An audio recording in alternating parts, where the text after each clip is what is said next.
আসসালামু আলাইকুম। কি অবস্থা সবার, কেমন আছেন? আশা করি অনেক অনেক ভালো আছেন। আলহামদুলিল্লাহ আমরা অনেক ভালো আছি। আমাদের গ্রামের ভাষায় অনেক ভাষায় বলা হয়, যার মধ্যে আজকের ভিডিওটা হলো নদীতে আমরা কাটাম দিব, অর্থাৎ যে নদীর যে মানে গভীর স্থান আছে, অর্থাৎ এখন তো নদীতে পানি প্রায় শেষ, এখন লাস্ট পর্যায়ে যেখানে একটু গভীরতা আছে সেখানে আমরা কাটাম দেব।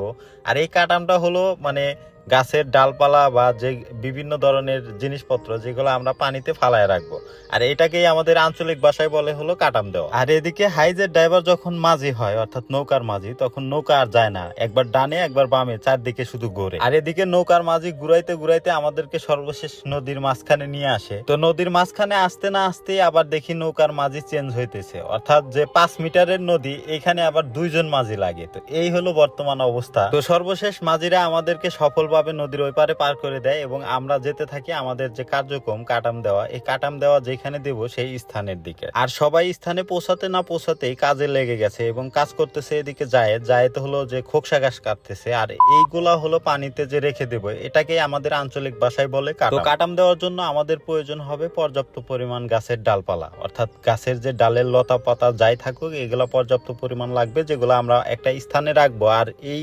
এটাতে মাছ আটকে থাকবে, অর্থাৎ এখানে তারা তাদের খাবার পাবে আর সেই অনুযায়ী সেখানে মাছ থাকবে। তো এই টিমের নেতৃত্ব দিচ্ছে হলো আরিফ ভাই। তো আরিফ ভাই এখানে আছে, সেই সাথে রয়েছে নাইম, হাবিব, রিয়াদ, সাব্বির, কারিমুল, আয়ব, আরো অনেকেই ছিল, রিজেল, আক্তার ভাই। তো সবাই মিলেই কাজটা করতেছে। তবে এখানে মেন কাজটা হলো যে পানিতে যে কস্তুরি আছে এগুলা তুলে ফেলা, অর্থাৎ এগুলা পরিষ্কার করা। আর এদিকে কিছু বড় বড় ইঞ্জিনিয়ার গবেষণা নিয়ে ব্যস্ত আছে, যে এরা কিভাবে পাওয়ার টিলার তৈরি করে, স্টার্ট করে, এই বিষয়গুলো নিয়ে চিন্তা ভাবনা করতেছে। আর এদিকে জায়েদ একা একা সব গাছ কাটতেছে, অর্থাৎ যে কাটাম দিব সেগুলা তৈরি করতেছে। তো সর্বশেষ সবাই পানিতে নেমে গেছে, আর পানিতেই হলো মেন কাজ। এখানে পরিষ্কার না করলে এখানে মাছ আসবে না, আর যেহেতু এখানে কস্তুরি পানা দিয়ে ভরা, এটা পরিষ্কার করতে অনেক সময় লাগবে। সবাই নেমে গেছে একসাথে কাজ করার জন্য। তো পানির মধ্যে আরিফ ভাই, নাইম, রিজেল এবং এদিকে হাবিব এবং জায়েদ সবাই মিলে কাজ করতেছে এবং পর্যাপ্ত পরিমাণ চেষ্টা করতেছে দ্রুত কাজ করার জন্য।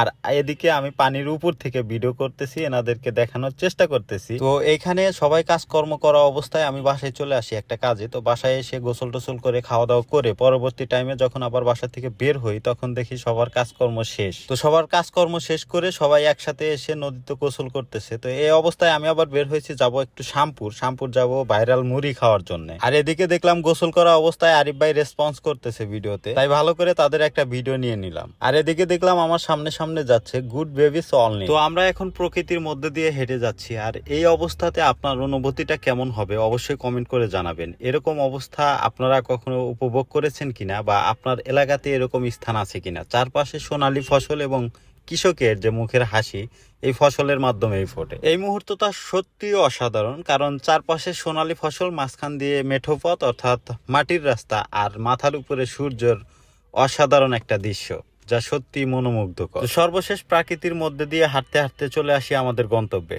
অর্থাৎ যেখানে আমরা মুড়ি খাওয়ার জন্য যাচ্ছি সেই স্থানটিতে চলে আসি। তো অনেকেই হয়তো বা এটার লোকেশন জানতে চাইতে পারেন যে এটা কোথায়। তো তাদের উদ্দেশ্য করে আমার একটা কথা থাকবে, যে শামপুর গ্রামের কমি মাদ্রাসা, অর্থাৎ শামপুরের যে কেন্দ্রীয় একটা মাদ্রাসা আছে সেটার পাশে এই দোকানটা।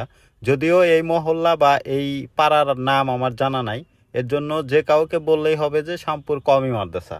আর এই কমি মাদ্রাসার পাশেই হলো মুড়ির দোকান। তো মুড়িটি খেয়ে সর্বশেষ আমরা আবার প্রকৃতির মধ্যে দিয়ে আমাদের নিজ গন্তব্যে চলে আসি, অর্থাৎ আমাদের বাড়ির দিকে। তো এই নদীর ওই পারেই হলো আমাদের বাসা, আর এই নদীর এই পারে ঠিক চড়াটা পার হলেই, অর্থাৎ যে জমি টমি আছে এগুলো পার হলেই ওই মুড়ির দোকান। সবাই ভালো থাকবেন, সুস্থ থাকবেন, সেই সাথে আমার জন্য দোয়া রাখবেন। আল্লাহ হাফেজ।